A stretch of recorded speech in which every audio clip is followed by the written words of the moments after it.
शेखुपुरा की पुलिस गुंडागर्दी पर उतर आई। ऑपरेशन थिएटर के अंदर ये कुर्सियां वगैरह तोड़ दी है पुलिस ने आकर, और लेडी डॉक्टर ने अपनी जान बड़ी मुश्किल से बचाकर यहां जाती है और फिर दरवाजा लॉक कर देती है। मामला ये था कि ये कोट अब्दुल मालिक में कुछ शादी थी, वहाँ दो ग्रुपों में आपस में झगड़ा हुआ है, वहाँ भी फायरिंग हुई है। जो दुल्हा था उसको गोलियां लगी, उन्होंने 15 पे कॉल चलाई, पुलिस आई है, ताहर सब इंस्पेक्टर वो यहाँ पे बाहर लेके आया है, तो अंदर ऑपरेशन थिएटर में आके उनको कहते इनको गोलियां निकालो। डॉक्टर जो मौके पे डॉक्टर थे उन्होंने किया ये हमारा केस नहीं है, ये तो केस है पुलिस का। लेडी डॉक्टर थी। आप सरकारी अस्पताल चले जाएं, आप वहाँ पे जाके इनका ट्रीटमेंट करें, हम फर्स्ट एड दे देते। वो इतने नशे में था, वो गालियां निकालनी शुरू हो गया, मैं पुलिस ऑफिसर हूँ आप करो। उसने कहा मुझे लिख के दे दो। पुलिस नशे में था। उठिए हमारा इनको यहाँ गिरवान से पकड़ा, इनको मारना शुरू किया। लेडी डॉक्टर ने बड़ी मुश्किल से अपनी जान बचाई, उसके ऊपर भी कुछ चीज मारी है। वो चीखते हुए अंदर गई है और यहाँ पे बच्चियाँ थी बाहर स्टाफ, उनको मारा, यहाँ से घसीटते हुए इनको लेके गए। वो बाहर गेट के बाहर उसको मारते रहे। एक जोर से चपेट लगाई, लेकिन वो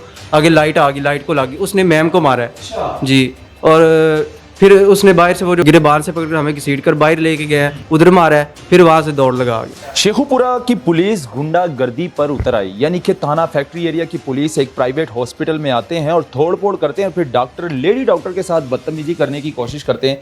मैं इस टाइम उस हॉस्पिटल में मौजूद हूँ, जो कि पुलिस अंदर आती है, तोड़फोड़ करती है बात ना मानने पर। और बात क्या है, मामला क्या है, ये तो डॉक्टर से जानेंगे, यहाँ के जो सीईओ है। लेकिन ऑपरेशन थिएटर के हालात में आपको दिखा दूँ कि पुलिस हमारी है मुहाफिज, यानी कि पुलिस का काम है हिफाजत करना, यानी कि आवाम की हिफाजत करना। लेकिन पुलिस का हरगिज़ ये काम नहीं है कि आप जब वर्दी पहन लेते हैं तो उस वर्दी का नाजायज़ फ़ायदा उठाते हैं। इस टाइम मैं आपको चीज़ें दिखाऊं, ऑपरेशन थिएटर के अंदर ये कुर्सियां वगैरह तोड़ दी है पुलिस ने आकर, और लेडी डॉक्टर ने अपनी जान बड़ी मुश्किल से बचाकर यहाँ जाती है और फिर जो है ना दरवाज़ा लॉक कर देती है। लेकिन अगर लॉक ना करती तो शायद लेडी डॉक्टर पर भी तशद्दुद करती जेंट्स पुलिस। लेकिन मामला क्या था, अब मैं जानूंगा डॉक्टर साहब से। अस्सलाम वालेकुम, ये क्या मामला था सारा? वालेकुम सलाम।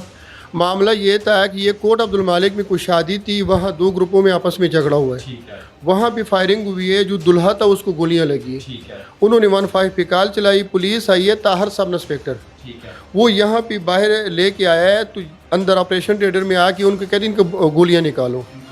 यहाँ प्राइवेट हॉस्पिटल में लेके आए, हालांकि वो रूल ही नहीं है प्राइवेट हॉस्पिटल, तो इस तरह फर्स्ट एड जरूर हम दे सकते हैं अगर उससे कोई ब्लीडिंग हो रही हो या कोई इमरजेंसी हो। पुलिस यहाँ आती है पेशेंट लेकर इसकी बुलेट्स निकाले। तो डॉक्टर जो मौके पे डॉक्टर थे उन्होंने किया ये हमारा केस नहीं है, ये तो केस है पुलिस का। लेडी डॉक्टर थी। आप सरकारी अस्पताल चले जाएं, आप वहाँ पे जाके इनका ट्रीटमेंट करें, हम फर्स्ट एड दे देते। वो इतने नशे में था, वो गालियां निकालनी शुरू हो गया, मैं पुलिस ऑफिसर हूँ आप करो। उसने कहा मुझे लिख के दे दो। पुलिस नशे में था, अल्लाह बेहतर जानते हैं उसके, या तो वो उसके अपनी वर्दी के नशे में था। आते साथ ही उसने अपनी बदमाशी शुरू की और लेडी डॉक्टर पे, और वो जो दुल्हा था उसने यहाँ उठ के ये लाइट और ये सारी चीज़ें और अंदर बाहर से बुला के, वो मेरे पास सारी वीडियो मौजूद है। अच्छा, जो पेशेंट था उसने पेशेंट भी है और पुलिस वाले भी, और फिर ये उठिए हमारा इनको यहाँ गिरवान से पकड़ा, इनको मारना शुरू किया। लेडी डॉक्टर ने बड़ी मुश्किल से अपनी जान बचाई, उसके ऊपर भी कुछ चीज़ मारी है। वो चीखते हुए अंदर गई है और यहाँ पे वो फोटोज में आपको दिखा। आप नाज़रीन, एक साइड पे फुटेज चल रही है किस तरह से पुलिस अंदर आती है और फिर उसके बाद बदतमीज़ी करती है लेडी डॉक्टर के साथ। क्यों? मामला ये था कि एक प्राइवेट हॉस्पिटल में आप अगर शादी में दो ग्रुपों के दरमियान फायरिंग हुई है तो उसको पेशेंट को आप में हॉस्पिटल लेकर जाए, जो कानूनी तौर पर बनता है। जाहिर सी बात है, कानून यही कहता है कि आप उसके बाकायदा टेस्ट होते हैं, हर चीज़ होती है। लेकिन 15 पे कॉल की जाती है। अच्छा, कॉल उनकी तरफ से हुई थी, पेशेंट इधर ले आते। असल मसला ये था कि इसने उस चुकाए उन्हें पैसे, उन्होंने इसको बोले कि केस ख़राब करो। अब अगर हम गोलियां निकालते हैं तो पर्चा हमारे खिलाफ था, हमारे पास तो कानून है, हम फर्स्ट एड ज़रूर दे सकते हैं। लेकिन पुलिस केस का हम उसका बुलेट कैसे निकालें, हम उसका ऑपरेट कैसे करें? प्राइवेट हॉस्पिटल है। अब वो पर्चे को ख़राब करने के लिए अगर हम यहाँ करते हैं तो उनका पर्चा नहीं था होना, पर्चा हमारे खिलाफ होना था कि आपने क्यों किया, क्यों नहीं उनके हमारे खिलाफ रीड करनी थी। यहाँ पे आके तोड़ फोड़ करके बदमाशियाँ, इनको मारा है, दूसरे लड़के को मारा है, बच्चियाँ थी बाहर स्टाफ, उनको मारा है, यहाँ से घसीटते हुए इनको लेके गए। वो बाहर गेट के बाहर उसको मारते रहे। लेडी डॉक्टर ने अपनी जान बचाई अंदर जाके, और वो चीखती रही है। अच्छा, आप मौके पे मौजूद थे उस टाइम, क्या हुआ था? हुआ इस तरह था कि बाहर से हम पेशेंट को लेके आए, साथ पुलिस वाला भी आया। उन पुलिस वाले को हमने आते ही बता दिया कि भाई इसका इलाज इधर नहीं होना। अच्छा, पुलिस का नाम क्या था सब इंस्पेक्टर का? वो मेरा ख्याल है ताहिर नाम। उसे बता दिया कि भाई इसका इलाज इधर नहीं होना, हम फर्स्ट एड दे देते हैं, आप इनको ना ले जाएं आगे। तो वो कहता है नहीं मैं इंस्पेक्टर हूँ, आप मैं ये कर दूंगा, मैं सारी हो गया कानून हो गया, आप इधर इसका ट्रीटमेंट करें, इधर ही करें। हाँ जी, ज़बरदस्ती कहने लग गया। हमने उसे फिर प्यार से रिक्वेस्ट की भाईजान इसका इधर नहीं इलाज हो सकता, इसको ना आप किसी सिविल हॉस्पिटल सरकारी अस्पताल में लेके जाएँ। तो वो फिर बहस करना शुरू हो गया, बदतमीजी, मैडम को गाली, डॉक्टर को, जो हमारी लेडी डॉक्टर थी उनको गाली देनी शुरू हो गया। मेरे गिरेबान से पकड़ लिया, ठीक है, 2 लड़के और थे उनको भी थप्पड़ मारने लग गया। फिर जो पेशेंट था वो भी उठ के वो भी मैम को गाली भी देने लग गया। उसने एक ज़ोर से चपेट लगाई, लेकिन वो आगे लाइट आ गई, लाइट को लगी, उसने मैम को मारा है जी। और फिर उसने बाहर से वो जो बरातिये थे उसके साथ उनको बुला लिया है और सब ने मिलकर मतलब कि तोड़फोड़ की है। और अच्छी उनको बुलाया गया बारातियों को कि आओ अंदर तोड़ करो, मारपीट करो? जी बिल्कुल बुलाया गया। बुलाकर फिर इधर गिरेबान से पकड़कर हमें घसीट कर बाहर लेके गए हैं, उधर मारा है, फिर वहाँ से दौड़ लगा गया, फिर वहाँ से भागे। हाँ जी, हाँ जी। तो नाजरीन, असल में पुलिस का काम है तहफ़्फ़ुज़ देना। जाहिर सी बात है, अगर शादी कोट अब्दुल मालिक में हो रही थी तो 2 ग्रुपों के दरमियान फायरिंग हो गई और दूल्हे को फायर लगते हैं, लेकिन 15 की कॉल वहाँ से की जाती है, फिर मौके पर सब इंस्पेक्टर वहाँ पे पहुँचता है। लेकिन सब इंस्पेक्टर का काम था कि पेशेंट को यहाँ लाने के बजाय आप मेयो हॉस्पिटल लेकर जाएँ, जो कि लाहौर का सबसे बड़ा मेयो हॉस्पिटल है और सरकारी हॉस्पिटल है। जाहिर सी बात है, इस तरह का जो केस होता है वो सरकारी हॉस्पिटल देखते हैं। तो बाकायदा वो सब इंस्पेक्टर यहाँ पर वो पेशेंट लेकर आया, लेकिन ये लोग नहीं कर सके कानून के तहत भी। तो जाहिर सी बात है, इन्होंने ठीक कहा कि भाई सरकारी हॉस्पिटल ले जाओ, ये कानूनी मामला है, तो हम लोग नहीं कर सकते, हम सिर्फ फर्स्ट एड कर सकते हैं, हम पट्टी शट्टी कर लेंगे, ब्लड रुक जाएगा, लेकिन आप पेशेंट जो ब्लड्स निकालने वाला काम है वो सरकारी हॉस्पिटल लेकर जाएँ, आप वहाँ पर निकालें। लेकिन उसके बाद क्या हुआ, आप एक साइड पर फुटेज में देख रहे हैं कि पुलिस तोड़ फोड़ कर रही है, तशद्दुद कर रही है, मार रही है, लेडी डॉक्टर पर हाथ उठा रही है।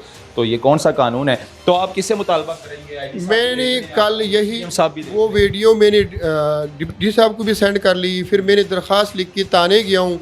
SHO साहब नहीं थे जी, वो 12 बजे आएंगे, आप इंतज़ार करो। 8 बजे का मैं ताने गया हूँ, धुंध पड़ गई है। मैंने उनको बोला है कि मेरे दरख्वास्त को मार्कअप कर लो, मैं सुबह पर्चा तो अभी कौन सा होना है, सुबह आके करा लूँगा। उन्होंने साहब से बात की, साहब कहते जी कोई दरख्वास्त नहीं लेनी, नहीं लेनी। डिप्टी साहब कहते हैं, SHO साहब, डिप्टी साहब मियां अब्दुल रऊफ साहब जो हमारे MP हैं, उसने डिप्टी साहब को वीडियो भी सारी सेंड की है। पहले तो वो कह रहा था ताहर ऐसे काम कर नहीं सकता, जब उसने वीडियो देखी है कहते ये तो बेवकूफ़ है। फिर मैंने जब 15 पे कॉल की, तारक सब इंस्पेक्टर आया, जब उसने देख लिया, फुटेज देखी है, उसने कहा जी ताहर तो मर गया, ये बेवकूफ़ी की है। तो मैंने कहा की है, मुझे क्यों सजा? बेवकूफ़ी ताहर ने, पुलिस वाला कहता है, पुलिस वाला तारक कहते हैं, सब इंस्पेक्टर। अच्छा, 15 की कॉल पे वो आया। ये किसने कहा कि ये बेवकूफ़ है? तारक सब इंस्पेक्टर नहीं, अच्छा, सब इंस्पेक्टर तारक नहीं, जो 15 की मेरी कॉल पे आया। तो मुझे कहते हैं कि शाह साहब मैं सिर्फ 5 मिनट में आता हूँ। मैंने कहा मेरे बेट की लिख तो लो, क्या करने? वो उठ के चला गया, दोबारा मैं फ़ोन करता रहा, वो नहीं आया। फिर मैंने दरख्वास्त लिखी, मैं ताने गया हूँ कि मेरे दरख्वास्त को नंबर लगा, वो कहते नहीं लगना। मेरी अपना DPO साहब से दरख्वास्त है कि वो मुझे पता लगा है कि DPO साहब अपने प्रोफेशनल के साथ बहुत इंसाफ करते हैं। खुदारा ये तो एक इदारा है, यहाँ पे आके डॉक्टरों के ऊपर तशद्दुद करना और एक अनलीगल काम करवाने के लिए। शेखुपुरा DPO साहब अगर ये वीडियो देख रहे हैं तो मुतालबा इनका यही है कि DPO साहब हमें इंसाफ दे। आपका तकरीबन नुकसान कितना हुआ? नुकसान तो हुआ है 30-40 हज़ार रुपये का, लेकिन सबसे बड़ा नुकसान ये है कि कल सारे हमारे टोटल जितने मरीज थे वो दौड़ गए। लेडी डॉक्टर कहती है मैंने दोबारा नहीं आया, डर गई है। स्टाफ सारे नीचे तहखाने में चले गए। लेडी डॉक्टर डर के मारे बाद वो तो अब कहती है कि मैंने अपने जॉब ही नहीं आना। अब यहाँ पे मरीज़, कल के मरीज़ों का यहाँ पे बुरा हाल है। हमने तो फौरी तौर पे यहाँ पे वो ब्लड लगा हुआ था, वो जो बाहर से आया है ना उसको खून लगा हुआ था, वो तो वहाँ पे उनकी लड़ाई हुई। अब इंसाफ के लिए क्या करें? अब मेरी तो गुजारिश है कि खुदारा हमारे साथ इंसाफ किया जाए। अगर वो पुलिस है तो वो हमारे ऊपर बदमाशी करेंगे। पुलिस के खिलाफ जाहिर बात है, मैंने तो जिसके खिलाफ कंप्लेन करनी है, मेरे खिलाफ तो जो कार्रवाई की है। इनका मुतालबा यही है कि अब जो सब इंस्पेक्टर थे ताहिर साहब, उनके खिलाफ मुकदमा दर्ज किया जाए, ना कि ये कानून के तहत बनता है कि एक प्राइवेट हॉस्पिटल में आप पेशेंट लेकर आते हैं और उसका ट्रीटमेंट सरकारी हॉस्पिटल के बजाय प्राइवेट हॉस्पिटल में करवाना चाहते हैं, तो ऐसा नामुमकिन है। तो ताहिर साहब को थोड़ी सी नॉलेज होनी चाहिए थी। अगर वो सब इंस्पेक्टर थे ही तो उनको चाहिए था कि ये केस जो था ये मेयो हॉस्पिटल का था, पेशेंट को आपको चाहिए था कि ये मेयो हॉस्पिटल लेकर जाते। तो ये प्रोग्राम दिखाना बहुत ज़रूरी था। मुझे दीजिएगा इजाज़त। अल्लाह।